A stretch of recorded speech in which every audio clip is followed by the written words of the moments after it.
ॐ स्थापकाय च धर्मस्य सर्वधर्मस्वरूपिणे अवतारवरिष्ठाय रामकृष्णाय ते नमः।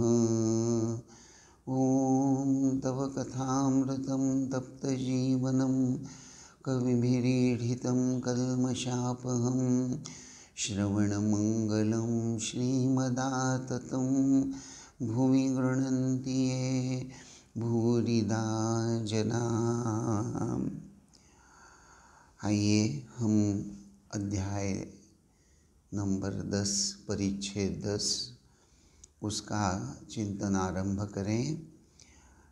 शीर्षक है दक्षिणेश्वर में अंतरंग भक्तों के साथ।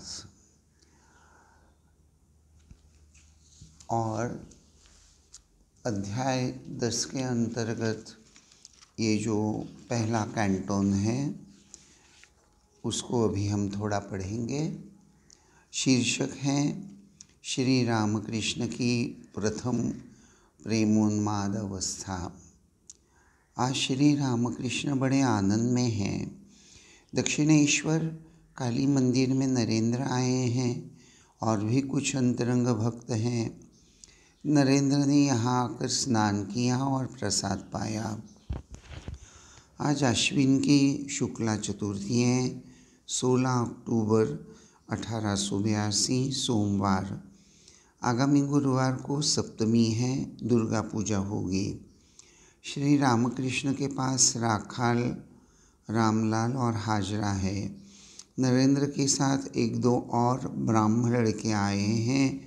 आज मास्टर भी आए हैं। नरेंद्र ने श्री रामकृष्ण के पास ही भोजन किया। भोजन हो जाने पर श्री रामकृष्ण ने अपने कमरे में बिस्तर लगा देने को कहा, जिस पर नरेंद्र आदि भक्त, विशेषकर नरेंद्र आराम करेंगे। चटाई के ऊपर रज़ाई और तकिए लगाए गए हैं।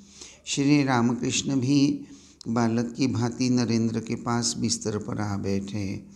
भक्तों से, विशेषकर नरेंद्र से और उन्हीं की ओर मुँह करके हंसते हुए बड़े आनंद से बातचीत कर रहे हैं।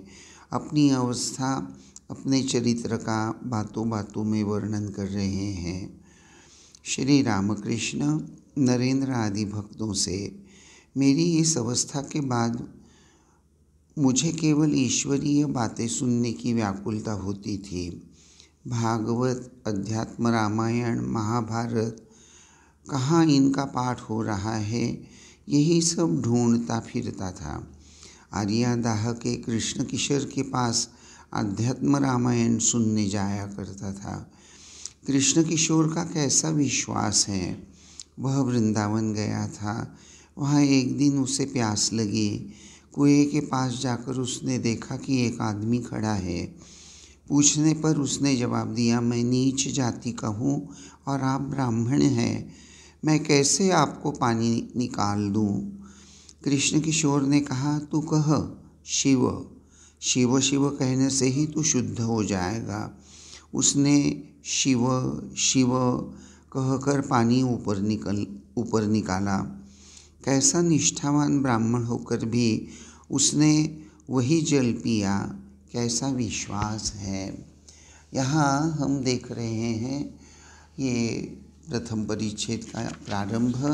अभी परिच्छेद पूरा नहीं हुआ है, लेकिन यहाँ सर्वप्रथम ये जो शीर्षक है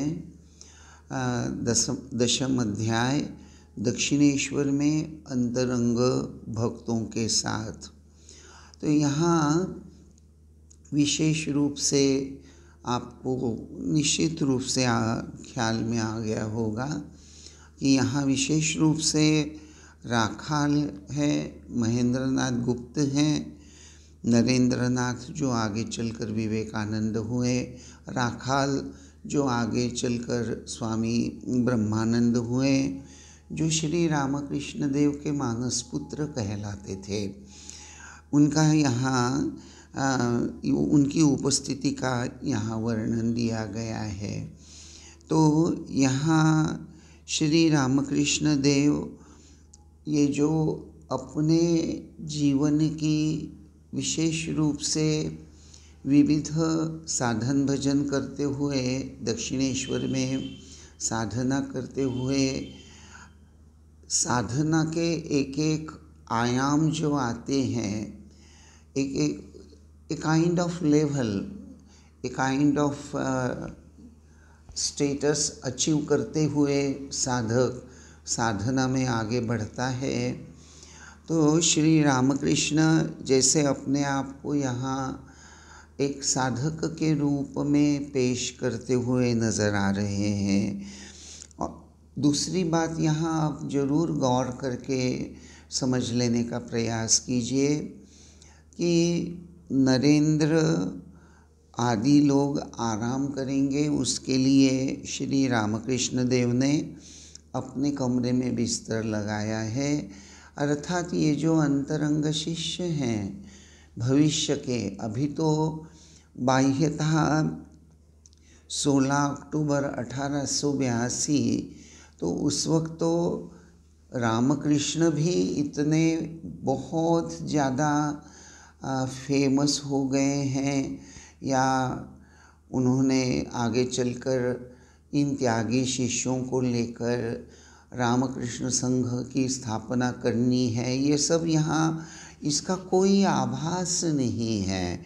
सिर्फ ये जो शीर्षक है कि दक्षिणेश्वर में अंतरंग भक्तों के साथ, तो यहाँ मूल रूप से शायद श्री रामकृष्ण देव हमें यह समझाना चाह रहे हैं कि उनके पास विविध प्रकार के लोग आया जाया करते थे, लेकिन सभी के अंतःकरण में ईश्वर को लेकर या मनुष्य के जीवन को लेकर जो एक आध्यात्मिक दृष्टि होनी चाहिए, तो वह आध्यात्मिक दृष्टि एक तो सभी की उतनी ही इंटेंसिटी की होने की संभावना भी नहीं है।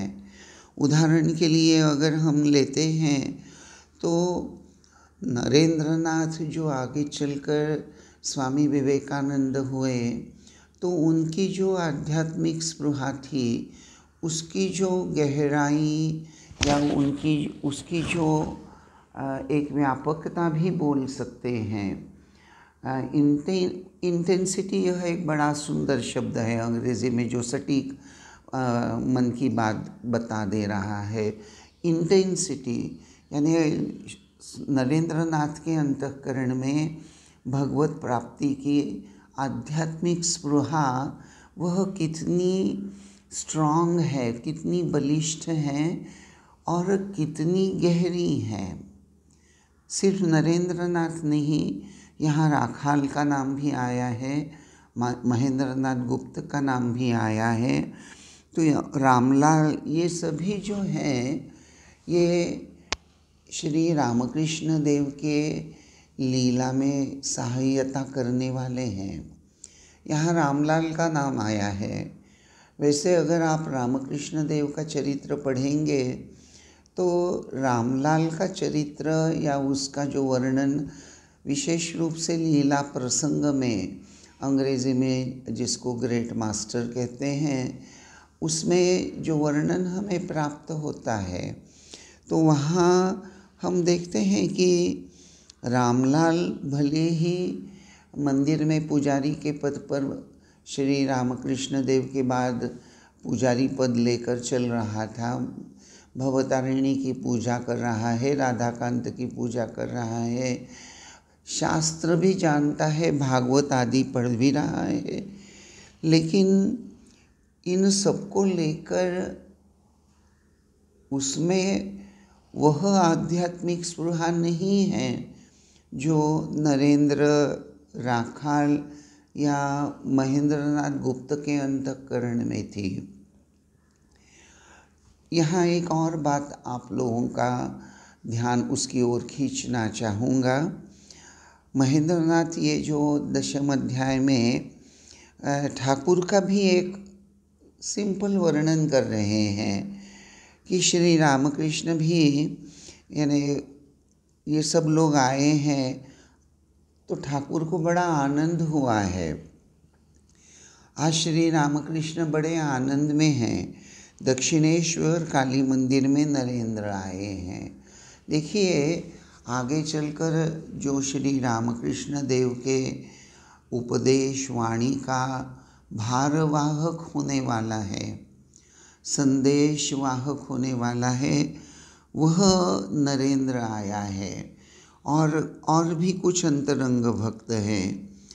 तो श्री रामकृष्ण देव के आनंद का कारण क्या है, इसकी अगर हम थोड़ी खोज यहाँ लेते हैं तो निश्चित रूप से नरेंद्र का और अंतरंग भक्तों का आना, श्री रामकृष्ण देव को ये अंतरंग भक्त विशेष रूप से क्यों पसंद थे, ऐसा भी अगर देखें तो अक्सर लीला प्रसंग में हम देख चुके हैं। वो वर्णन मैंने आपको सुनाया भी है कि वैसे श्री रामकृष्ण देव को पहले से ही भवतारिणी ने सब कुछ बता दिया था कि भवतारिणी ने श्री रामकृष्ण देव के देह मन को केंद्र बंधु बनाकर वहाँ शक्ति संचय करके रखा था और श्री रामकृष्ण देव में उस शक्ति का दूसरे में संक्रमण करने का एक अपूर्व सामर्थ्य भी उन्होंने श्री रामकृष्ण देव में रखा हुआ था। और श्री रामकृष्ण देव को जगत दिखाकर वहाँ जो अधर्म बढ़ गया है उसका भी दर्शन भवतारिणी ने श्री रामकृष्ण देव को कराया हुआ था। तो एक तरह से क्या हम ये कह सकते हैं कि ये जो भवतारिणी का सर्व जगत में फैला हुआ जो एक प्रकार का अधर्म है, अर्थात मनुष्य अधार्मिक आचरण किए जा रहा है, तो दूसरी तरफ भवतारिणी ने उनके देह मन को अवलंबन करके शक्ति संचय करके रखा है, अर्थात वे भवतारिणी के हाथ में एक यंत्र स्वरूप हैं और उनके द्वारा भवतारिणी कोई विशेष उद्देश्य अपने आँखों के सामने रखकर उसको सफलता की ओर ले जाना चाह रही हैं। श्री रामकृष्ण देव में सारे जीवन भर कभी भी यह अहंकार नहीं था। वे हमेशा श्री माँ के, जगदम्बा के, भवतारिणी के एक संतान के रूप में ही अपने आप को प्रस्तुत करते रहें। जब भी कभी यह मौका आता कि उनको अपने को लेकर बात करनी है तो सिर्फ इशारा भर कर देते थे। जनरली उनके श्रीमुख से ये मैं यह बात नहीं निकलती थी। हाँ, लेकिन यहाँ हम देख रहे हैं कि श्री रामकृष्ण भक्तों के साथ अपनी अवस्था और अपने चरित्र का बातों बातों में वर्णन कर रहे हैं। तो वचनामृत में, जैसा मैंने कल इसके पिछले प्रवचन में कहा था कि वचनामृत की खासियत इसी में है कि वचनामृत वहाँ साधनाओं का वर्णन मिलता है, विविध साधना, यानी ज्ञान योग की साधना, भक्ति योग की साधना, कर्मयोग की साधना, वेदांत की चर्चा। लेकिन उसी के साथ साथ श्री रामकृष्ण देव ने इन सभी साधनाओं को कैसे सफलतापूर्वक पूर्ण किया है और एक एक अवस्था से गुजरते हुए उन्हें जो विविध अनुभव हुए हैं उसका भी वर्णन हमें यहाँ श्री रामकृष्ण देव के श्री मुख से ही स्पष्ट रूप से प्राप्त होता है। यही रामकृष्ण अवतार की, जहाँ तक मुझे लगता है, एक प्रकार से ये विशेषता है कि यहाँ हम देखते हैं कि अवतार जो नरदेह धारण करके परब्रह्म परमेश्वर अवतार लेकर आते हैं, ऐसा हम जो कहते हैं, गीता में भी भगवान कहते हैं। तो अवतार पुरुष का मुख्य कार्य यह होता है कि समस्त मानव जाति और सर्व प्रकार के जीवों का उद्धार करना। अवतार के माध्यम से ही परब्रह्म जीवों तक पहुँचते हैं, या यूँ कहिए कि अवतार के माध्यम से जीव परब्रह्म के पास पहुँचता है। परब्रह्म परमेश्वर जब नर रूप धारण करके आते हैं तो ऐसा जैसे परब्रह्म सीढ़ी उतरकर जैसे नीचे आए हों, क्योंकि भक्त भी सीढ़ी चढ़कर ऊपर जा सकता है, लेकिन भक्त अगर सीढ़ी चढ़कर ऊपर जाता है तो भक्त को ही परब्रह्म के या अवतार के दर्शन होंगे। लेकिन अवतार अगर नीचे आ जाए तो कई लोगों को उनके दर्शन प्राप्त होने का सौभाग्य प्राप्त होकर उनका जीवन धन्य हो सकता है, यह संभावना जरूर होती है। तो इस प्रकार यह जो अवतार कार्य हैं, ये हमारे सनातन धर्म में इसे विशेष रूप से अत्यंत महत्वपूर्ण माना जाता है। आध्यात्मिक उन्नति में आने वाली जो बाधाएं हैं, उनको दूर करने का सामर्थ्य भी अवतार पुरुषों में रहता है। तो एक तरह से जीव और परब्रह्म, इन दोनों को जोड़ने वाला जो धुआं होता है या सेतु कहिए, वह होता है अवतार ब्रिज।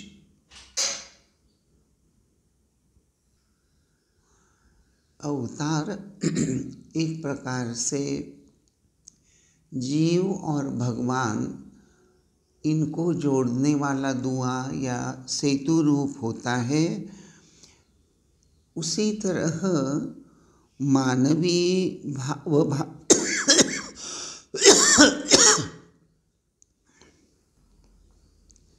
तो अवतार जो होते हैं, उनके माध्यम से मानवीय भावना, मानवीय प्रेम जो होता है मनुष्य में, यह जो पिछली बार हम लोगों ने चिंतन किया कि प्रत्येक मनुष्य में प्रेम करने का सामर्थ्य होता है।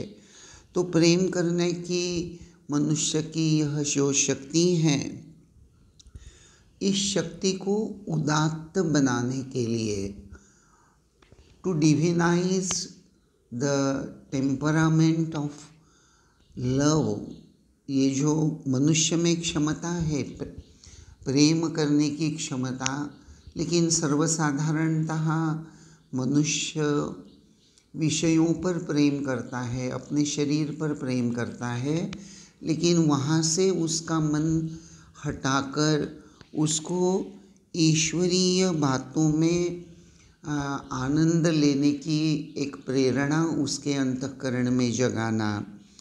तो यह बात अवतार जो होते हैं, अपने दिव्य रूप से नाम चिंतन मनन श्रवण, इन सभी विविध बातों से जीव के अंतःकरण में यह बात बड़ी सुगमता से बसाते हैं, जिसके फलस्वरूप मनुष्य की यह जो प्रेम करने की क्षमता है, उसका फोकस, अटेंशन, जो आज तक निम्न बातों पर या निम्न बातों से जुड़ा हुआ होता है, वहाँ से हटकर वह उच्च आध्यात्मिक बातों की ओर चला जाता है।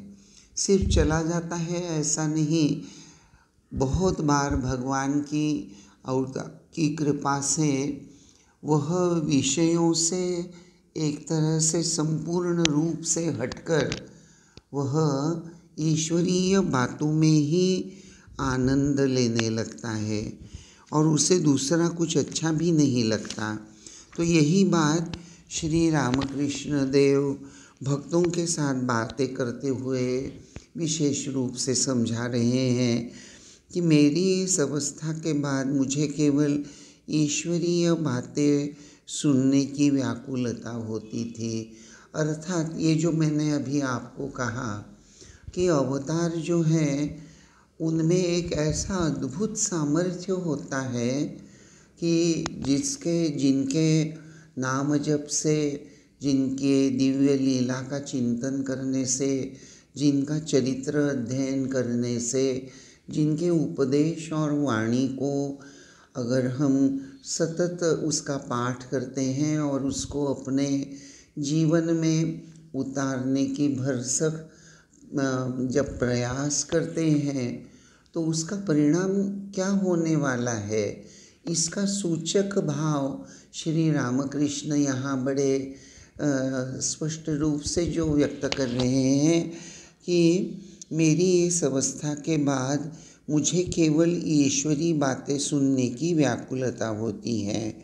तो मेरी इस अवस्था के बाद, अर्थात एक ऐसी अवस्था श्री रामकृष्ण पार कर चुके हैं जो अवस्था शायद हमारी और आपकी अभी आई ही नहीं। तो वह अवस्था कौन सी है? अर्थात जैसे श्री रामकृष्ण देव यह हमें समझा रहे हैं कि प्राथमिक अवस्था में भगवान का नाम रूप, भगवान की लीला, भगवान की बातों का मनन करना, चिंतन करना, यह एक प्रकार से प्राथमिक अवस्था होती है। और इस प्राथमिक अवस्था में हृदय में एक प्राथमिक विश्वास लेकर चलना पड़ता है। यह विश्वास ही मूल बात होती है। एक प्राथमिक विश्वास, एक श्रद्धा और आध्यात्मिक जीवन के प्रति एक हल्का सा रुझान। ये जो अवतार होते हैं, भगवान जब नर रूप धारण करके आते हैं तो मानव की आध्यात्मिक उन्नति होनी चाहिए, इसीलिए ये अवतार प्रेरणा स्वरूप तो होते ही हैं। अवतार के मदद से ही बहुत बार सर्वसाधारण उपासक या साधक या सामान्य जीव जो हैं वह आध्यात्मिक उन्नति करने के लिए कदम भी बढ़ाता है और साधना करने के लिए जब प्रस्तुत हो जाता है तो बड़ी द्रुत गति से उसकी उन्नति होने लगती है। उसके पीछे ये अवतार होते हैं। स्वामी तपस्यानंद जी महाराज अक्सर इस बात को अब यूँ कहा करते थे कि द अवतारा gives a tremendous boost to the spiritual evolution of mankind. The work of an avatara begins on a greater intensity only after his earthly life.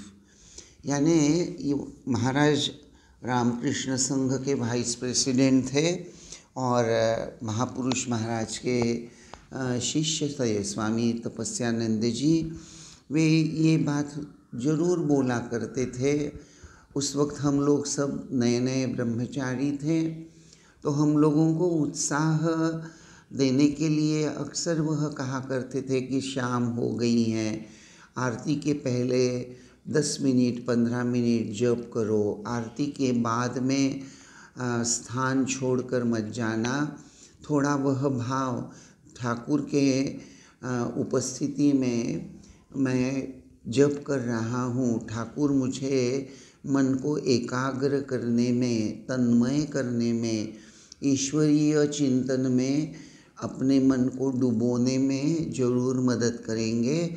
इस प्रकार की एक सद्भावना हृदय में धारण करते हुए भगवान के सामने आरती के बाद भी बैठे रहो, क्योंकि वे कहा करते थे कि the अवतारा gives a tremendous boost to the spiritual evolution of mankind।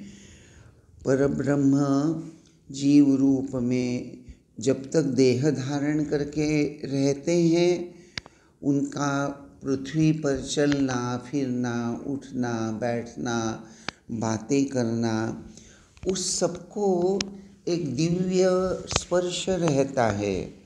यहाँ देखिए, ये जो वर्णन हम अभी 10वें अध्याय में पढ़ रहे हैं कि आज श्री रामकृष्ण बड़े आनंद में हैं, दक्षिणेश्वर काली मंदिर में नरेंद्र आए हैं और भी कुछ अंतरंग भक्त आए हैं। तो हमारे घर में भी हमारे परिचित लोग, हमारे दोस्त भाई आ जाते हैं, हमें भी आनंद होता है और फिर हम लोग उनकी आवभगत करने में बड़े सावधानी से जुट जाते हैं। तो हम भी एक तरह से सारा दिन यूँ कहिए कि हम बड़े आनंद में गप्पे लड़ाते हुए कितनी ही पुरानी बातें लेकर हंसते हैं, बहुत आनंद से सारा दिन गुजार लेते हैं। लेकिन इस तरह से हम ये जो आमोद प्रमोद में सारा दिन गुजार देते हैं, तो यह आमोद प्रमोद में दिन गुजारना, क्या इसको हम स्पिरिचुअल आध्यात्मिक साधना का एक अंग मान सकते हैं? अगर ऐसा विचार करने लगे तो बहुत बार ऐसा देखा जाएगा कि हम लोग सब फ्रेंड सर्कल या रिश्तेदार सब लोग जमा जरूर होते हैं, लेकिन बहुत बार परनिंदा परचर्चा भी बहुत ज़्यादा हो जाती है। लेकिन तपस्यानंद जी महाराज कहते थे कि देखिए, वचनामृत में जगह जगह श्री रामकृष्ण देव के पास भक्त आए हैं। तो कोई भक्त आए हैं, यह तो महेंद्रनाथ गुप्त की एक लिखने की पद्धति है, क्योंकि महेंद्रनाथ गुप्त श्री रामकृष्ण देव के पास ही नहीं, ये जो दक्षिणेश्वर देवस्थान है, तो एक तरफ दक्षिणेश्वर देवस्थान है जो भविष्य में निश्चित रूप से एक बड़ा ही प्रसिद्ध तीर्थ क्षेत्र के रूप में प्रसिद्ध होने वाला है। ये बात 16 अक्टूबर 1882 की हम चिंतन कर रहे हैं।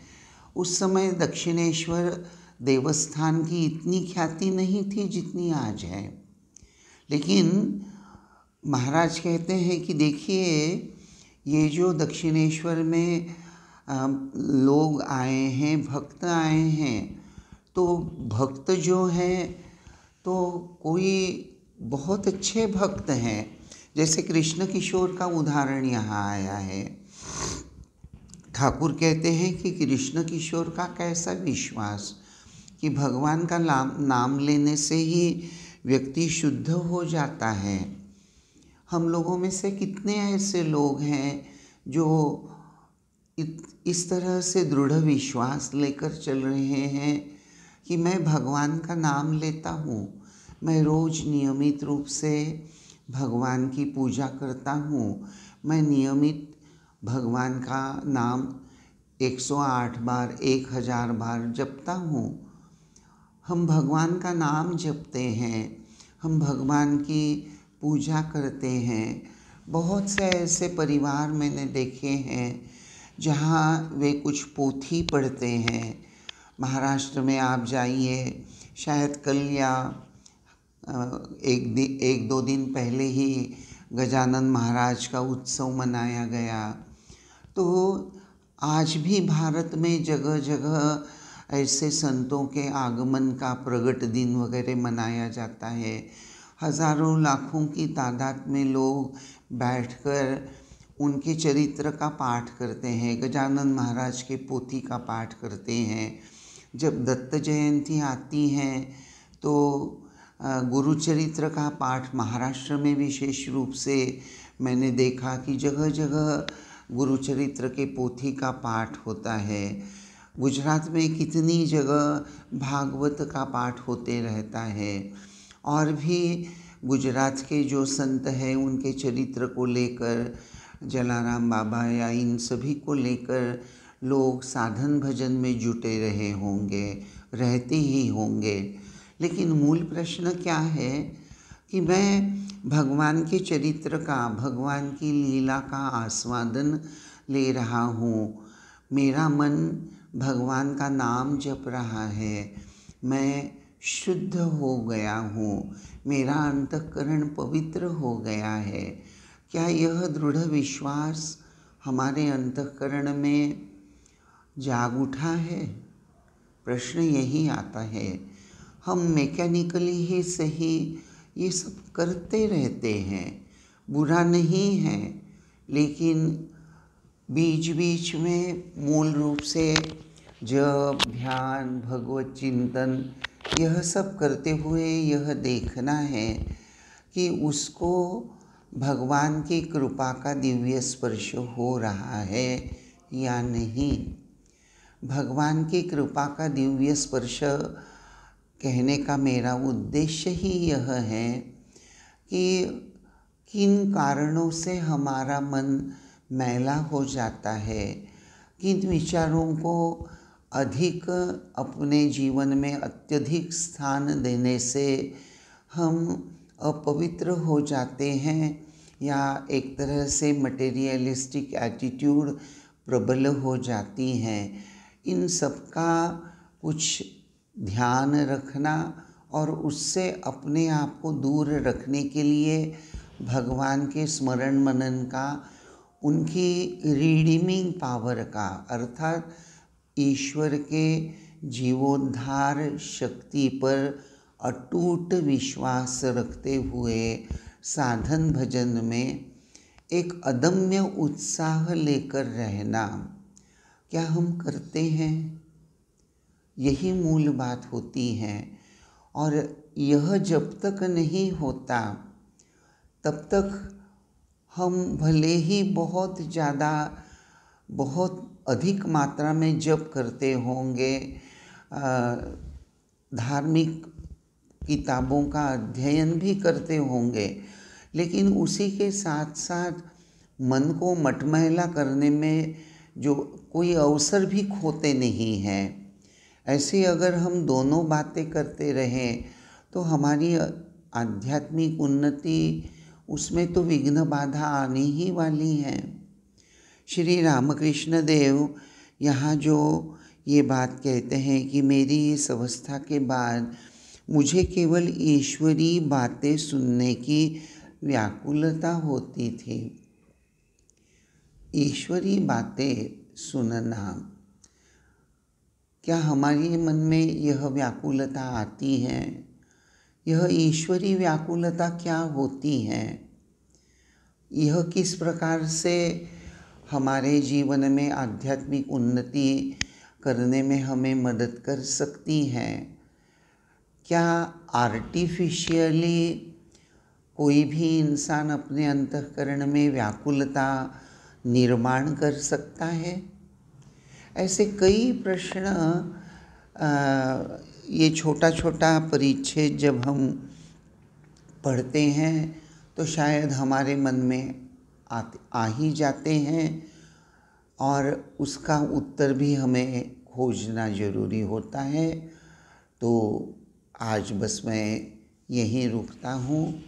ओम शांति शांति शांति। हरि ओम तत्सत। श्री राम कृष्णार्पणमस्तु।